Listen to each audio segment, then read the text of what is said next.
क्योंकि मैं खुद सैनिक स्कूल से पढ़ा हुआ हूँ और वैसे लोग मुझे सैनिकीय नारायण के नाम से ज़्यादा पहचानते हैं। तो आपको बिल्कुल रियल लाइफ एक्सपीरियंस बताने वाला हूँ जो वहाँ पे पहुँचने के बाद डिसिप्लिन की अगर बात करें, बच्चे को बोले कि स्ट्रांग बनाना है, इतना मजबूत बनाना है कि जब वो दुनिया में आ जाए तो बिल्कुल सबसे अलग हो।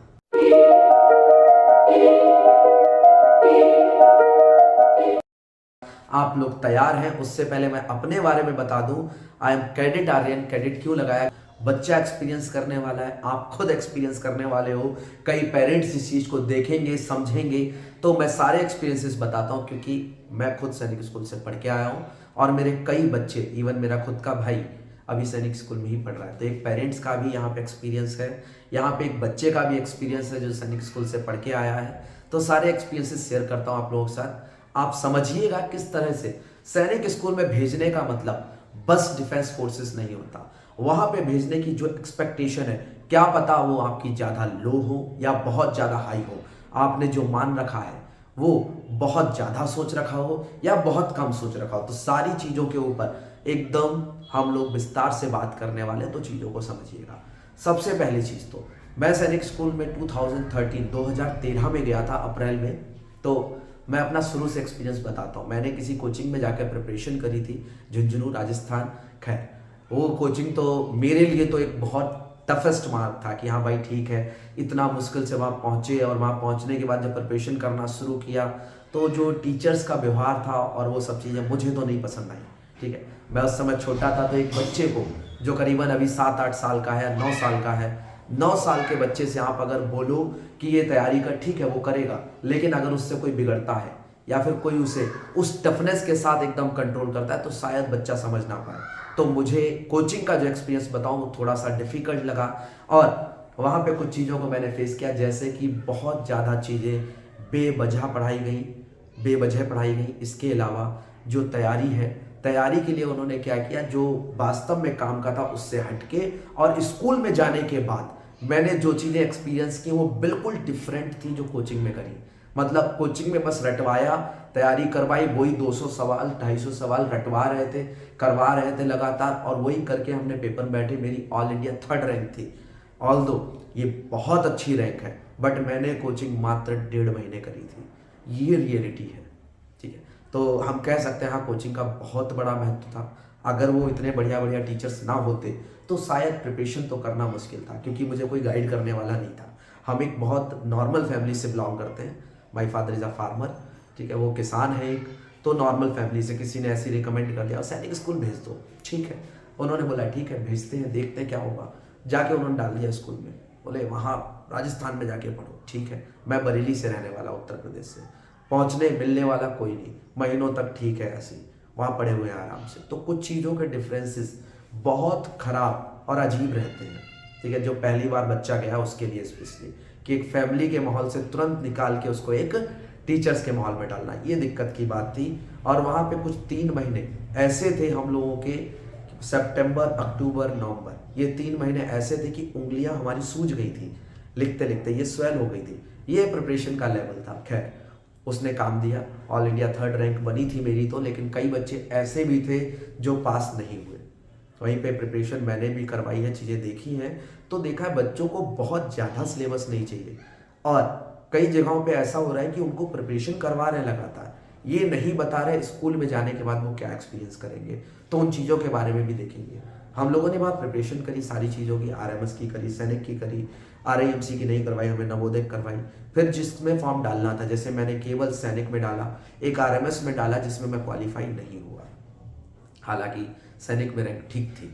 तो इसके बाद जब मैं वहाँ पे पहुँच गया तो 2013 में मेरा वहाँ पे सिलेक्शन हुआ। स्कूल का रूटीन कुछ बिल्कुल डिफरेंट होता है। ये मेरी फोटो है, ठीक है, ये मैं बैठा हुआ हूँ, ये मेरा कंप्लीट बैच है जो आज भी गूगल पे रन करती है। गूगल पे अगर आप जाएंगे और सैनिक स्कूल डालेंगे तो ये फोटो कहीं ना कहीं आपको देखने को मिलेगी। अभी आज मार्च 2025 में पहुंच गए हम लोग 2025 में, और फरवरी 2025 में गूगल पे रन कर रही थी पिक्चर, वहां से ये मुझे मिली है। तो अभी भी वो चीजें चल रही हैं। आपको मैं बताता हूँ कैसे मैं गया था। जब मैं गया था मैं ऐसा छोटा सा बच्चा था, ठीक है, इनिशियल में, जिसकी हाइट 132 सेंटीमीटर थी। वहां पे जाने पे मेडिकल होता है, आपको इंटरव्यू देना पड़ता था पहले, अब नहीं देना पड़ता है। 2017 तक इंटरव्यू चले, written exam, interview, then medical. Medical पहले एमएच में होते थे, अब वहाँ के डिस्ट्रिक्ट हॉस्पिटल में होते हैं। ठीक है, अभी भी डिपेंड करता है कौन से सैनिक स्कूल में जा रहे हैं। ऑल इंडिया 33 सैनिक स्कूल्स हैं, 33 सैनिक स्कूल से डिपेंड करता है कौन से सैनिक स्कूल में जा रहे हैं। आपको एक चीज़ डिटेल में बताता हूँ, हर सैनिक स्कूल का लेवल बराबर नहीं है, हर सैनिक स्कूल सेम नहीं है, और सैनिक स्कूल के रूटीन भी हर जगह सेम नहीं है। जैसे मैं पंजाब से पढ़ा हुआ हूँ, सैनिक स्कूल कपूरथला जो उस समय पे टॉप लिस्ट में हुआ करता था। ऑल्दो घोड़ाखाल भी बहुत बेटर स्कूल है। इसके अलावा हमारे और बहुत से स्कूल, अभी मध्य प्रदेश का बहुत बेटर हुआ, रीवा हमेशा ही बेटर रहा है। तो ऐसे बहुत से स्कूल हैं जो बहुत बेटर रहे हैं, बहुत अच्छे अच्छे निकले हैं, जहाँ से बहुत अच्छे अच्छे लीडर भी निकले हैं। लेकिन हर सैनिक स्कूल का अलग अलग मोटिव है, अलग अलग काम है, और वो फाइनली तैयारी जो करवा रहे हैं वो डिफेंस फोर्सेस के लिए करवाते हैं। बट एक चीज़ सुनना, मेरे साथ जब मैं फाइनली निकला था तो हमारी क्लास में 58 स्टूडेंट थे। ये कुछ बच्चों की फ़ोटो है, एनडीए क्वालिफाई वगैरह जो किए थे, जैसे क्वालिफाई किया था मैंने भी, तो जो क्वालिफाई वाले बच्चे हैं उनका ही इसमें फ़ोटो है। कई ऐसे भी है जिनका नहीं हुआ था, तो उन्होंने रैंडमली उठा लिए कुछ बच्चे जो अच्छे अच्छे लगे, बोले आ जाओ फ़ोटो खींचना है। ठीक है, फ़ोटो क्लिक हो गया। हमारे में से 58 में से लगभग 28 बच्चों ने एनडीए क्वालिफाई किया।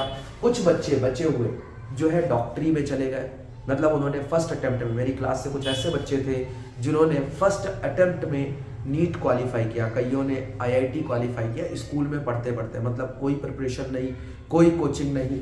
शायद इसमें वो बच्चा होगा भी जिसने फर्स्ट अटेम्प्ट में, ये अभी डिफेंस फोर्सेस में है, ये अभी ड्यू में है, इसका ये भी ड्यू में है। ठीक है, ये एक टीचर बन चुके हैं, ये अभी मार्केटिंग वगैरह में है, ये अगेन इन्होंने मर्चेंट नेवी करके और उसके बाद फिर एनडीए में इनका सिलेक्शन हो गया, एनडीए में पहुंच गए। ये अभी पॉलिटिक्स में इन्वॉल्व है, बढ़िया पॉलिटिक्स कर रहे हैं, और बहुत छोटी एज है हम लोगों की।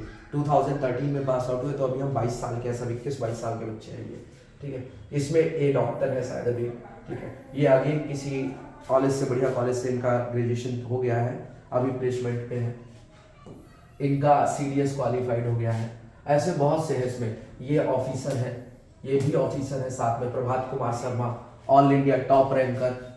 ये यूपीएससी का एग्जाम इन्होंने दिया है, बहुत अच्छे मार्क्स से इन्होंने क्वालिफाई किया उस चीज को। खैर, ऐसे बहुत से लोग हैं साथ में जिन्होंने बहुत बढ़िया किया, ये मैंने रैंडमली उठाए हैं। 28 तो गए एनडीए में जिनको जाना था, कुछ ऐसे थे जिन्होंने क्वालिफाई करके छोड़ दिया, और सैनिक स्कूल का कभी भी मोटिव बस कंप्लीटली डिफेंस फोर्सेस नहीं रहा है, क्योंकि जिसका डिफेंस फोर्सेस होगा वो 11th एंड 12th में बस आपको मैथ्स दिलवाएगा। लेकिन सैनिक स्कूल में मैथ्स के साथ साथ एक एडिशनल सब्जेक्ट देते हैं बायोलॉजी।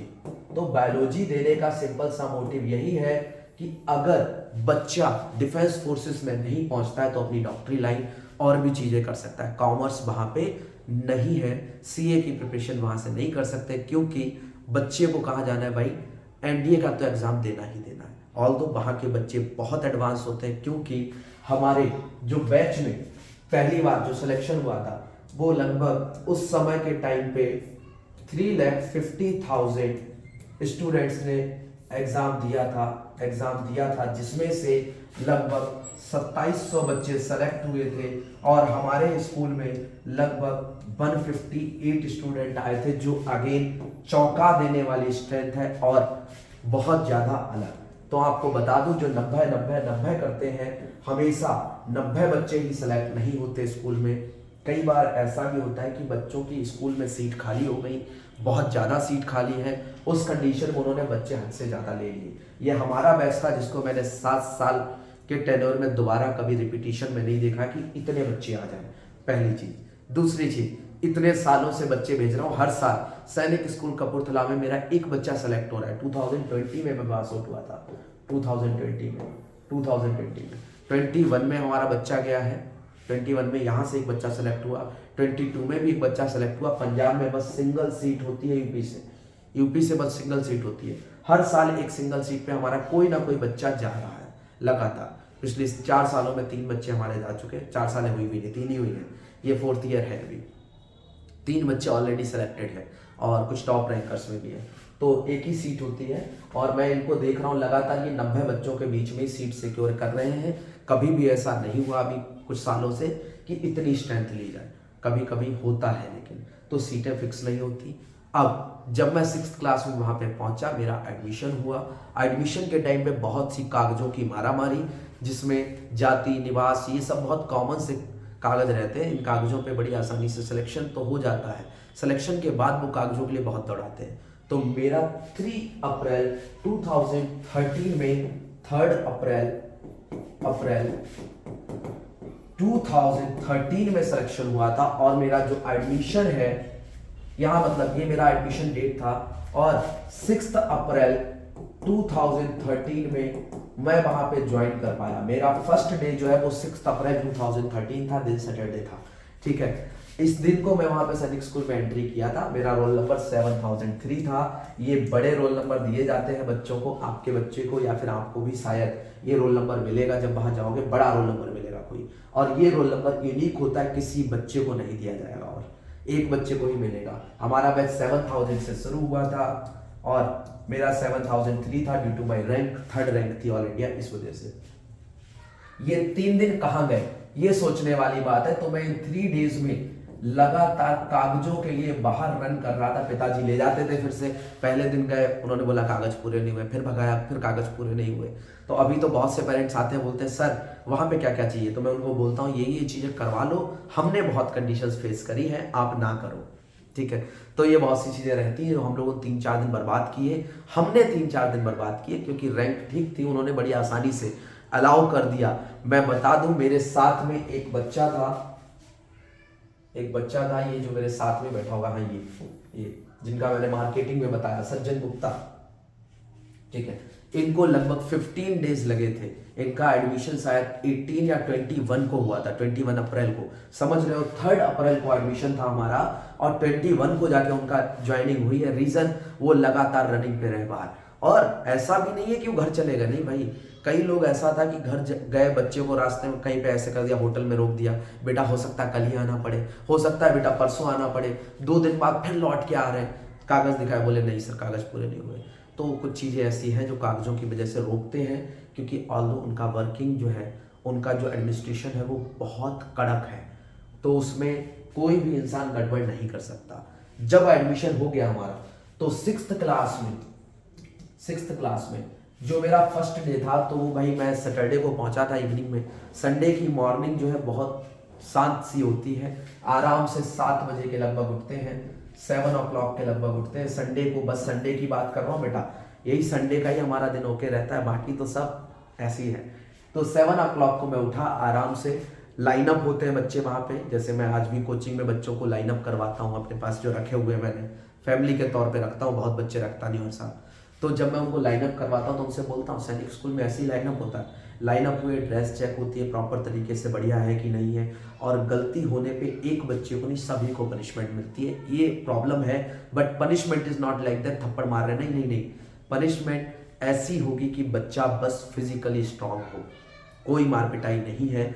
और ये भी बात आधी सच है, कभी कभी पिटते हैं बच्चे, और थोड़ा बहुत नहीं, बहुत पिटते हैं, ठीक है, डंडे पड़ते हैं, बट हाँ मजे आते हैं, क्योंकि एक के नहीं पड़ते, सबके पड़ते हैं। तो ये हाँ, ये मज़ेदार पॉइंट है। 7 o'clock पे मैं मॉर्निंग में वहाँ, ठीक है, लाइनअप हुआ, क्लासेस के ब्रेकफास्ट के लिए गए। सबसे पहले ब्रेकफास्ट का अलग अलग दिन होता है, जैसे मैं सैनिक स्कूल कपूरथला की बात करूँ तो आमतौर पे ऐसे ही रहते हैं, ब्रेकफास्ट, लंच, डिनर, ठीक है, ये कुछ ऐसे ही रहते हैं, वेडनेसडे, थर्सडे, फ्राइडे, सैटरडे, ठीक है। तो संडे को वहाँ पे हमको पराठा मिलता था और पनीर भुर्जी मिलती थी। जो नॉन वेज वाले हैं उनको अंडा और आलू का पराठा मिलता है मॉर्निंग में, साथ में दूध, कुछ बटर, अचार, ये सब चीज़ें भी मिलती है, ठीक है। अगर हम मंडे की बात करें, इसमें भी अगर गर्मियाँ हैं तो छाछ मिलता है, मट्ठा, ठीक है, जिसको लस्सी बोलते हैं वहाँ पे। मंडे को हमारे को टिक्की मिलती है और ब्रेड मिलता है, दूध मिलता है।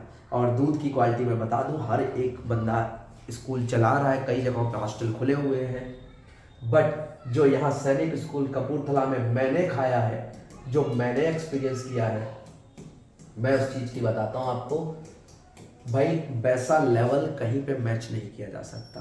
कारण है उसके पीछे, हम लोग दूध खरीद रहे हैं, बहुत कमा भी रहे हैं, लेकिन उसके बाद भी वो क्वालिटी का दूध नहीं दे रहे हमें, मतलब घर पे ही पिया जा सकता है वैसा। तो हाँ, इनकी क्वालिटी बहुत अच्छी रहती है, ट्यूसडे को सब्जी पूड़ी मिलती है, साथ में दूध मिलता है, ठीक है, और लिमिटेड नहीं मिलता। कई बार ऐसा होता है कि हमको खाना अनलिमिटेड मिलता है, ठीक है, कई बार ऐसा होता है, बट वैसे लिमिटेड है। वेडनेसडे को अगेन नॉन वेज वालों को ऑमलेट मिलता है, वेज वालों को एक तरह की टिक्की मिलती है, और ये टिक्की डिफरेंट टाइप की है। मंडे को अलग टिक्की है, वेडनेसडे को अलग टिक्की है, जो बाहर नहीं मिलती, ठीक है। थर्सडे को पराठा मिलता है, फ्राइडे को जो है अगेन सब्जी पूड़ी मिलती है, सैटरडे को जो है हमको, हाँ सैटरडे को शायद हमको पनीर भुर्जी मिलती थी, या सैटरडे को हमको अगेन शायद पराठा मिलता था। तो ये हमारा रूटीन था, और मैगी चाउमीन भी मिलती है लेकिन कभी कभी, ठीक। ये रूटीन है मॉर्निंग का, मैंने बताया। आफ्टरनून का खाना बहुत डिफरेंट लेवल पे है। डेली कोई ना कोई फ्रूट ऐड होता है, और फ्रूट की लिमिटेशन नहीं होती, कारण कि कई फ्रूट बच्चे जो है खाते नहीं हैं और वो पड़े रहते हैं। तो बच्चे ऐसे 10-10, 15-15 उठा के ला रहे हैं, 8-8 उठा के ला रहे हैं, और वेटर खुद एक दिया है, कई बच्चे ने मांग लिया, सब दूसरा भी चाहिए था और उसने ला के रख दिया, बचे हुए। तो फ्रूट्स मिलते हैं डेली आफ्टरनून में। इवनिंग में कोई ना कोई मिठाई डेली मिलती है, और सप्ते में 4 दिन पनीर, 4 दिन मीट।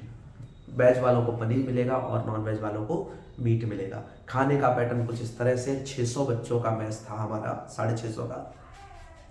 इस तरफ एक लाइन जो है उसमें पूरे वेज वाले बैठेंगे, दूसरी तरफ पूरे में नॉन वेज वाले बच्चे बैठेंगे। तो ये पैटर्न है उसमें, और वहाँ पे जो क्लासेस वाइज बच्चे बैठते हैं, तो सीनियरिटी बहुत है, क्योंकि सैनिक स्कूल का मतलब बस सैनिक स्कूल आम हॉस्टल नहीं है, डिसिप्लिन है, सबसे मेन डिसिप्लिन है। किसी भी स्कूल में भेजा जा सकता है, बट ठीक है, तो डिसिप्लिन की बात करेंगे। वहाँ पे डिसिप्लिन एक एक्सेप्शन लेवल पे है, जिसको बच्चा उठेगा तो प्रॉपर टाइम से उठेगा। मॉर्निंग में हमारे यहाँ 5 o'clock उठने का टाइम था, 5 o'clock उठने का टाइम था। हमको 5:30 तक ग्राउंड में प्रेजेंट होना था। 5:30 पे हमारी काउंटिंग शुरू होती थी। मंडे का रूटीन बता रहा हूँ आपको। 5:30 पे हमारी काउंटिंग शुरू होती थी। हम 5:45 पे रनिंग के लिए निकल जाते थे, और अराउंड 6:30 या 45 तक हम लोग 8 किलोमीटर दौड़ के वापस आते थे। 8 किलोमीटर मिनिमम बताया है, कभी कभी ये टाइम बढ़ा देते थे। ये 5:45 की जगह 5:30, और ये 6:30 की जगह 6:45 कर दिया, और 12 किलोमीटर तक की भी रनिंग करवाते हैं वहाँ पे, ठीक है। रनिंग बहुत ज़्यादा है, बट एकदम से नहीं। जब इनिशियल स्टेज में बच्चा जाता है तो मात्र 3 किलोमीटर की रनिंग रहती है, वो भी पहले दिन 500 मीटर, फिर 1000 मीटर, बढ़ाते चले गए धीरे धीरे, और ये उनका प्रॉपर पैटर्न है। It is not like that अरे सर बच्चा कैसे करेगा, हम कैसे कर पाएंगे, नहीं, बच्चा करता है, और बच्चा बहुत बढ़िया करता है। मैं भी कोई रनर नहीं था, कोई बहुत बड़ा एथलीट नहीं था, बट हाँ जब स्कूल से निकला तो मैं 5000 मीटर और 8000 मीटर में गोल्ड मेडल लेके आया हूँ। इसके अलावा ये सैनिक स्कूल की देन थी कि उन्होंने मुझे स्टेट लेवल बॉक्सर तक पहुंचा दिया, वरना मैं जीवन में कभी सोच नहीं सकता था कि मैं और बॉक्सिंग या मैं कोई स्पोर्ट्स, क्योंकि हम नॉर्मल फैमिली से हैं, पढ़ने को ज़्यादा कभी पढ़ने को ही हमेशा प्रायोरिटी पे रखा गया, कभी खेलने को प्रायोरिटी पे नहीं रखा गया। तो ये कारण था। 6:30 पे वापस लौट के आते हैं, कभी कभी 6:45 पे। फिर एक्सरसाइज होती है, पीटी वगैरह, पुशअप्स लगवाना, ये सब कुछ, थोड़ा सा ड्रिल में अलग अलग चीज़ें हैं। ड्रिल का मतलब खाली ड्रिल में समझना, बंदूक उठा के भागना नाना, और भी बहुत सी चीज़ें हैं। और कई बार एनसीसी होती है, 7th क्लास से एनसीसी शुरू हो जाती है। तो हमारा मॉर्निंग का रूटीन थोड़ा सा डिफर है। एरिया बहुत बड़ा होता है सैनिक स्कूल का, तो वहाँ पे आप जाएंगे तो जाके महसूस करेंगे कि हाँ यार, ये बच्चा अलग एनवायरनमेंट में पहुँच गया है। स्कूल बहुत बहुत बड़े बने हुए हैं, सैनिक स्कूल के पैटर्न के स्कूल नहीं बने हैं। मैं इस चीज़ की बात कह रहा हूँ आपसे।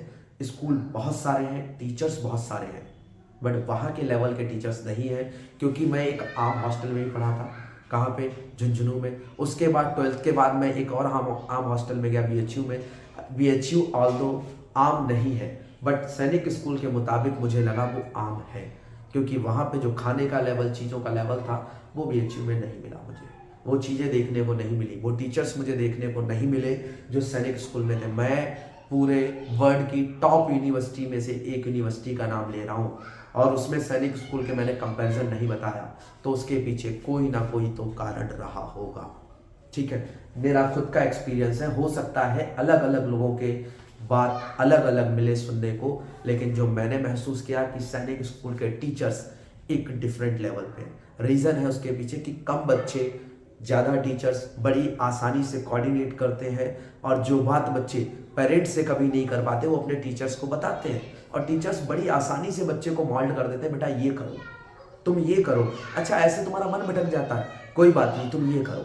तो टीचर्स वहाँ पे बिल्कुल डिफरेंट लेवल पे लेके जा रहे हैं, और सबसे ज़्यादा वो क्या मोटिवेट करते हैं बच्चे को, सेल्फ स्टडी के लिए। इस वजह से आज भी हम लोग किताबें अलग इधर उधर से उठाते हैं और किताबों से पढ़ते हैं, कभी फ़ोन से नहीं पढ़ते कि हाँ चलो ठीक है फ़ोन उठाया फिर पढ़ा, फ़ोन उठाया फिर पढ़ा। आजकल तो बड़ा आसान हो गया है फ़ोन से पढ़ना, लेकिन सैनिक स्कूल का कोई बच्चा फ़ोन से नहीं पढ़ता। इसके घाटे भी हैं और फ़ायदे भी हैं। घाटे ये कि समय बहुत ज़्यादा लग रहा है, बच्चा अपग्रेड नहीं हो पा रहा जैसे बाहर का बच्चा अपग्रेड हो रहा है। घाटे हैं कि क्या, सॉरी हाँ, फ़ायदे क्या है कि बच्चा, घाटे तो आपने सुन लिए, फ़ायदे क्या है इसके कि हमारा जो बच्चा है वो बहुत ज़्यादा बुक्स से रिलेट कर रहा है, सारी चीज़ें बुक्स से पढ़ रहा है, और इस वजह से उसकी नॉलेज एनहांस होती चली जाती है। गूगल पे तो क्या है, उसने एक शब्द डाला और उसके आंसर मिल गए, उसकी चीज़ें मिल गई। बट अगर बच्चे की बात करें कि उसने भाई ठीक है किताबों से ढूंढा तो एक की जगह 4 शब्द पढ़ेगा, 8 शब्द पढ़ेगा, ढूंढने में समय लगाएगा, तो उसको बार बार सोचता है और वो लंबे समय तक उसको याद रखता है, क्योंकि किताबों में ढूंढना आसान नहीं है। 3 मिनट 4 मिनट 2 मिनट उसने लगाए, ढूंढा, तो ऑब्वियस सी बात है उसे समय लगेगा और उस समय तक वो सोचेगा उसी चीज़ को, तो याद रखता है लंबे समय तक। स्कूल वाले जो आम स्कूल में बच्चे हैं, फ़ोन मिल जाता है तो फटाक से फ़ोन में ढूंढते हैं। मैं अपने हॉस्टल में भी अभी तक फ़ोन अलाउड नहीं कर रखा था, बट मुझे रियलाइजेशन हुआ कि अगर हम लोग फ़ोन अलाउड नहीं करते हैं तो कभी कभी ये बच्चे हमारे पिछड़ जाते हैं।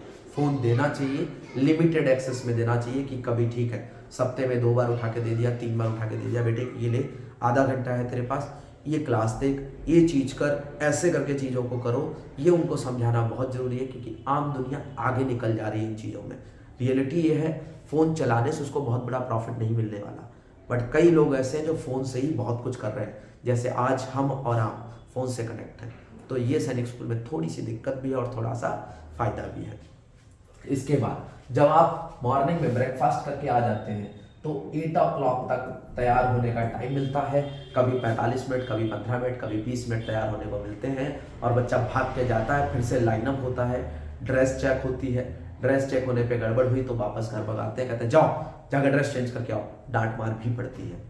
क्लासेस चलती है जैसे आम स्कूलों में चल रही होती हैं, 2 बजे के बाद रेस्ट टाइम होता है, 1:40 पे वहाँ पे छुट्टी हो जाती है, 1:40 से 2 o'clock तक 2 o'clock तक लंच चलता है, 2 o'clock से लेके 3:15 तक रेस्ट है, जिसको सैनिक स्कूल का बच्चा रेस्ट नहीं करता कभी भी। बहुत रेयर बच्चे हैं जो इस टाइम में सोते हैं या रेस्ट करते हैं, अधिकतर बच्चे दौड़ रहे होते हैं। मैं अधिकतर पढ़ने चला जाता था, क्योंकि मेरा इतना फ्रेंडली नेचर नहीं था बचपन में, किसी से मिलूँ बात करूँ, बस पढ़ाई पढ़ाई पढ़ाई पढ़ाई, तो मैं पढ़ने चला जाता। तो अलग अलग बच्चों का रहता है, कुछ पढ़ते हैं कुछ खेलते हैं, जिनका स्पोर्ट्स में ज़्यादा इंटरेस्ट है वो खेलने चले गए, जिनका मस्ती करने का मन है वो मस्ती करने लग गए। IQ बहुत शार्प रहता है वहाँ के बच्चों का, तो कई बच्चे बहुत ज़्यादा नहीं पढ़ते, कई बच्चे नॉर्मल होते हैं, जैसे मैं नॉर्मल था। मेरी परसेंटेज ठीक है दोनों क्लासेस में, 10th और 12th दोनों में, 8th तक मेरी 98% थी, बट फिर भी मैं खुद को एवरेज ही मानता हूँ, एवरेज भी नहीं बिलो एवरेज, क्योंकि मैं एक चीज़ को बहुत बार पढ़ता हूँ देन ओके कर पाता हूँ। तो कई बच्चे पढ़ते हैं इसमें, कई खेलते हैं, कई घूमते हैं। तो 2 o'clock से 3:15 के बीच में अलग अलग लोगों का रहता है, लेकिन सैनिक स्कूल के हिसाब से ये रेस्ट टाइम है। 3:15 पे रिपोर्ट होती है और 3:15 से 4:30 तक रिपोर्ट होती है, 3:30 पे फ्री हो जाते हैं बच्चे, 3:30 पे फ्री हो जाते हैं। 3:30 से 4:30 के बीच में प्रॉपर तरीके से क्लास चलती है। क्लास का मतलब अलग से क्लास नहीं है, क्लास का मतलब है यहाँ पे बच्चे जाएंगे और सेल्फ स्टडी करेंगे। वहाँ विंग में मतलब 7-8 क्लासेस हैं, उधर एक लाइन में कोई टीचर घूम रहा होगा, किसी बच्चे को कोई डाउट होता है तो टीचर के पास जाएगा, नहीं तो अपने सीनियर से कंफर्म करेगा। तो ये टाइमिंग बहुत बढ़िया रहता है। 4:30 पे बच्चों का गेम्स पीरियड होता है जो कि 5:30 तक चलता है। मैंने यहाँ पे एक चीज छुपा दी क्या, कि यहाँ पे केवल गेम्स नहीं है, गेम्स के साथ साथ जो बच्चे शैतानी करते पकड़े गए, लेट हो गए या जिन्होंने कुछ गड़बड़ करी, उनकी ड्रिल लगेगी। NCC इंस्पेक्टर आते हैं, प्रॉपर तरीके से आर्मी वाले वो डांटते भी हैं, मारते भी हैं, रनिंग करवाते हैं, थोड़ा सा बच्चे को फिजिकली स्ट्रांग करते हैं। मैं थोड़ा सा तो नहीं बोलूँगा, बहुत स्ट्रांग कर देते हैं। और ये कोई बहुत बड़ी पनिशमेंट नहीं है, बट हाँ बच्चा स्ट्रांग हो जाता है हद से ज़्यादा। ये पनिशमेंट नहीं है एग्जैक्टली, बट कभी कभी ये पनिशमेंट दिखती है क्योंकि बच्चा परेशान हो गया तो उस कंडीशन में हाँ ये पनिशमेंट है। प्रिंसिपल कई बार गुस्सा होता है और बोलता है मारो इनको ढंग से, ज़रा सेट करो इनको, तो हाँ ठीक है ये ड्रिल है और ये टाइट है, ये टाइट है। लेकिन मैं अपनी बताऊँ, मैंने ड्रिल बहुत खाई है, मज़ा आता है इसमें, बहुत मज़ा आता है। तो ड्रिल बढ़िया चीज़ है, ठीक है। अब सुनो, इसके बाद 5:30 के बाद बच्चा जो है वहाँ पे 6:30 तक, लगभग 6:30 का 6:15 मानो, 6:15 तक उसके पास रेडी होने का टाइम होता है। एक इसमें रिफरेंस पॉइंट मिलती है, खाने के लिए कुछ मिलता है, अलग अलग रहता है, किसी दिन समोसे मिलेंगे, किसी दिन फ्रूट्स मिलेंगे, साथ में चाय आएगी या शिकंजी भी आएगी, बिस्किट्स आएंगे, तो अलग अलग चीज़ें आती हैं। उनके साथ चाय या शिकंजी रहती है, ठीक है, शरबत, ठीक है, हाँ भाषा में बोले तो उसके साथ खाने के लिए अलग अलग चीज़ें। और फिर उसके बाद बच्चा नहाता धोता है, तैयार होता है। 6:30 पे दोबारा क्लास स्टार्ट होती है। 6:15 से 6:30 के बीच में बच्चा फिर जाएगा, काउंटिंग होगी, काउंटिंग बहुत बार होती है दिन में। 6:30 पे फिर अलग ड्रेस में जाएगा और 8 o'clock तक पढ़ेगा। इसके बाद फिर लाइनअप होगा, काउंटिंग होगी और भगा देंगे डिनर के लिए। डिनर अलग अलग रहता है हर जगहों पे, बट मैंने आपको बताया 4 दिन पनीर, 4 दिन मीट, और खाली पनीर और मीट नहीं है, साथ में कोई और सब्जी भी है वहाँ पे, ठीक है। और बचे हुए 3 दिनों में कुछ अलग खाने मिलता है, जैसे दाल वगैरह, तो खाने का लेवल अलग है और बहुत बढ़िया है। आई कैन से दैट वहाँ पे कुछ चीज़ें ऐसी मिल रही है स्वीट डिश के नाम पे जो बिल्कुल अलग है, बिल्कुल अलग, मतलब हम लोग आम दुनिया में आके नहीं खा पाते, बहुत कम मिलती है खाने को, ठीक है, हर जगह दुकानों पे भी नहीं है। तो बढ़िया है, बहुत बढ़िया है। स्ट्रेंथ पे बहुत ध्यान रखते हैं, बच्चा मजबूत हो रहा है या नहीं हो रहा है।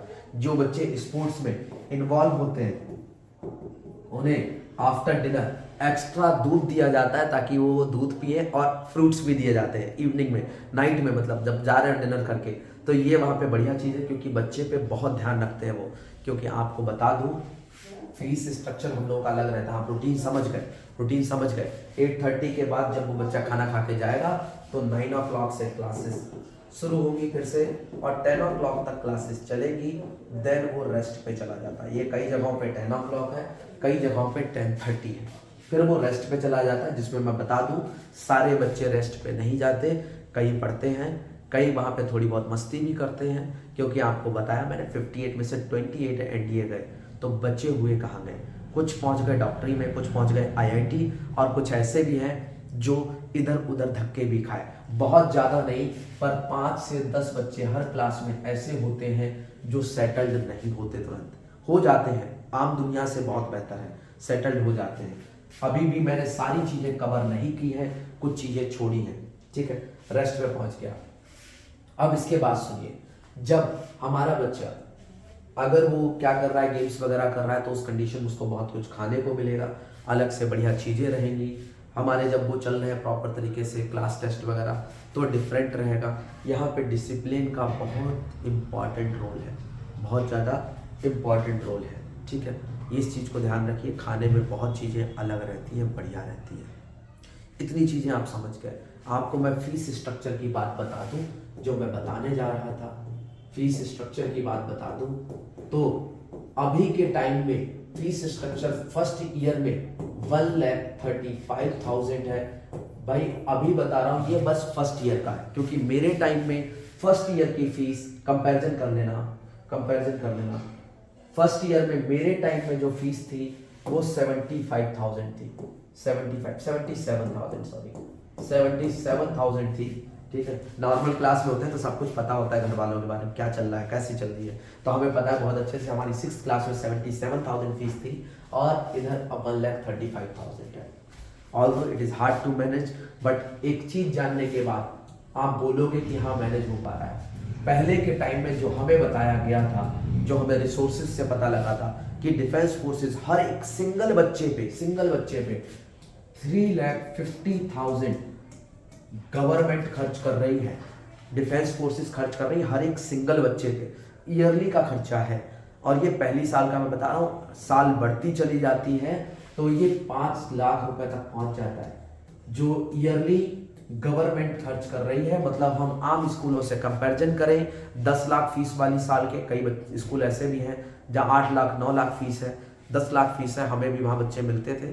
बहुत सी चीज़ें हम लोगों ने ऐसी करी हैं जो सैनिक स्कूल में जाके कर पाते हैं, नेशनल लेवल के सर्टिफिकेट लेते हैं, तो वहाँ पे जाके देखते हैं यार कुछ बच्चे ऐसे हैं जो बहुत महंगे स्कूलों में पढ़ रहे हैं, उनसे मिलते हैं तो कहते हैं हमारी 10 लाख फीस है, हम कहते हैं यार हमारी तो 1 लाख फीस है।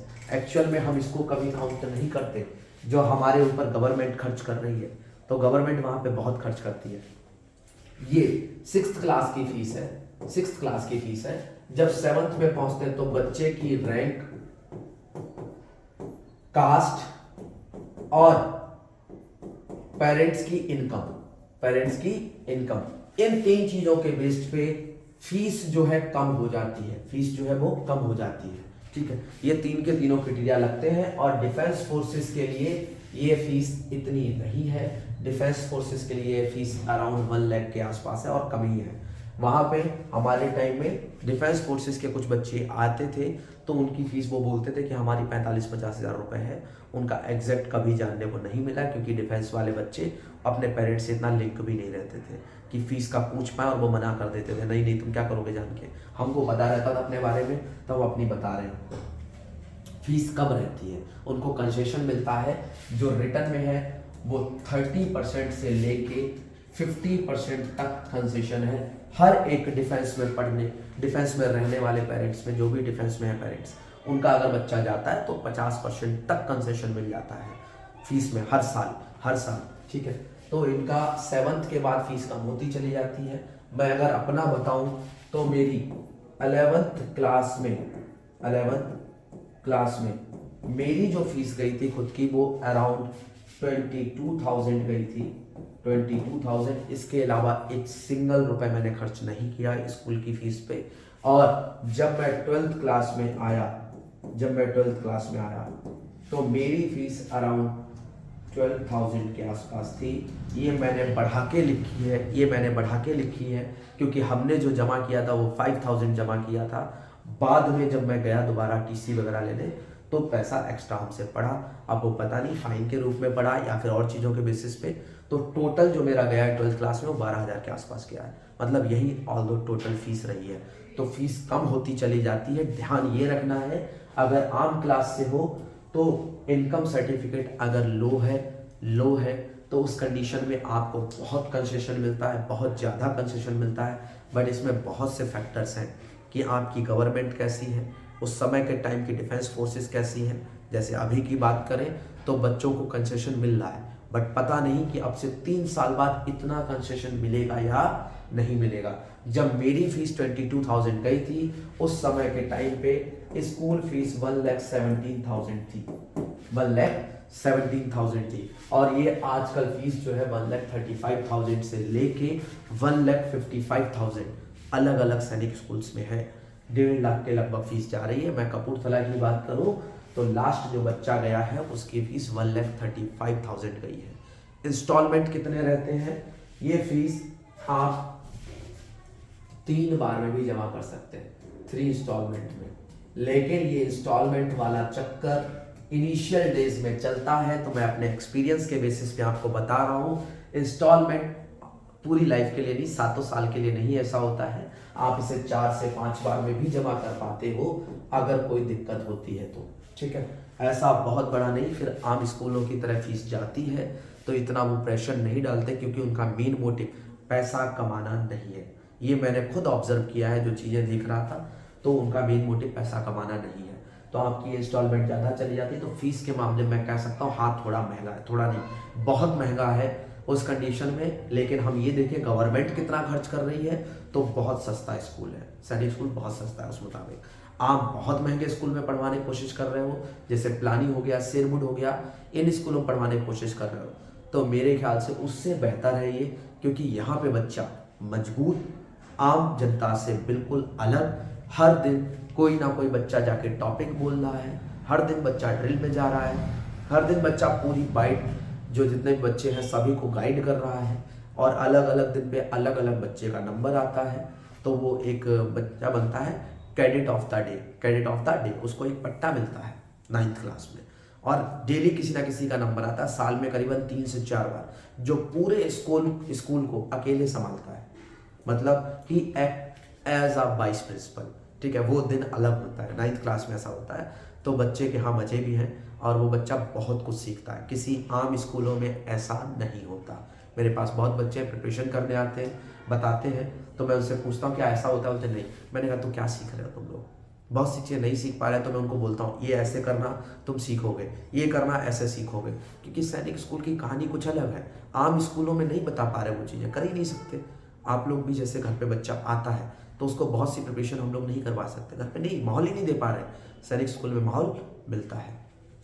तो ये कुछ बातें थी जो अलग थी, कुछ ऐसे फैक्ट जो मैंने आपसे छुपा के रखे हैं, आपको अभी नहीं बताए, जैसे ड्रिल से रिलेटेड, जैसे मैंने आपको एक कैडेट ऑफ द डे वाला बताया। ऐसी बहुत सी चीज़ें हैं जो बहुत इंटरेस्टिंग है सैनिक स्कूल में, जो होती रहती है टाइम टू टाइम, उनके बारे में आप जानोगे। स्पोर्ट्स के बारे में अगर आपको जानना है तो हमारे साथ कंटिन्यू करिएगा, क्योंकि मुझे लगता है वीडियो को हद से ज़्यादा बड़ा बनाना बेकार है।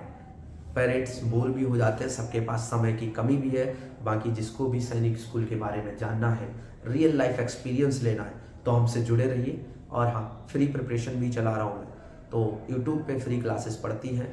पर डे के 1.5 से 2 घंटा पढ़ना है मात्र, और 2 घंटे में काम हो जाता है। और जो पेरेंट्स थोड़े बहुत पढ़े लिखे हैं, मैं कहता हूँ आप कोर्स पढ़िए, आप चीज़ों को पढ़िए। 2nd 3rd के बच्चों को परेशान मत करिए कि जाके तैयारी करो। तैयारी के लिए 4th के बाद आप भेजिए। 4th के लिए, 4th के बाद आपको बच्चे को तैयारी करवा सकते हैं, चीज़ें करवा सकते हैं, अगर वो कैपेबल है तो। क्योंकि मैंने बोला मैं सारे बच्चों को नहीं रखता, जो फैमिली वाले हैं ऐसे 15-20 बच्चे, उन्हीं को बस रखता हूँ कि आए, लगे मुझे लायक तो मैंने रखा, वरना नहीं रखा कभी भी। बच्चे की भी बर्बादी होती है, साथ साथ में पेरेंट्स का भी नुकसान होता है। तो बच्चा कैपेबल होगा तो हाँ रख सकते हैं, बट आप प्रिपरेशन करवाना चाहते हो तो ठीक है, कोई बात नहीं, नीचे नंबर मिलेंगे आपको, उन पे कांटेक्ट कर सकते हो। अभी के लिए आप खुद प्रिपरेशन करवाइए, यूट्यूब पे क्लासेस हैं, वहाँ जाइए, फ्री क्लासेस हैं। मैं नहीं कहता कोई भी पैसा पे करो, करना भी नहीं है। अनटिल एंड अनलेस जब तक आप चीज़ों को समझ नहीं लेते, जब तक आप पूरा प्लान नहीं बना लेते, तब तक पैसा खर्च नहीं करना। पैसा बहुत मुश्किल से आता है। कई पेरेंट्स मेरे पास आते हैं, वो कहते हैं सर आप फीस के लिए नहीं कहते बार बार। नहीं कहता, मुझे पता है कहाँ से आ रहा है, हमने भी झेला है, ठीक है, बताया सारी चीज़ें आपको। चीज़ों को समझो, देखो, देन डिसाइड करो कि सैनिक स्कूल भेजना है, नहीं भेजना है। वहाँ के वास्तव में जाने के बाद हमारे बच्चे का प्रॉफिट होगा, नहीं होगा। इतने बच्चे सेटल्ड हो रहे हैं, 10-5 बच्चे ऐसे भी हैं जो सेटल्ड नहीं हो रहे, वो कहाँ गए, मैं ये भी बताने वाला हूँ। आगे आने वाले सेशंस में बहुत कुछ मिलेगा। अभी के लिए फ़िलहाल इतना ही, धन्यवाद। बाकी जय हिंद। पढ़ते रहिए, पढ़ाते रहिए। कोई भी दिक्कत हो तो नीचे दिए गए नंबर पे मैसेज कर सकते हो, कॉल एकदम से मत करना। थैंक यू सो मच अपना समय देने के लिए। बाकी ध्यान रखिए।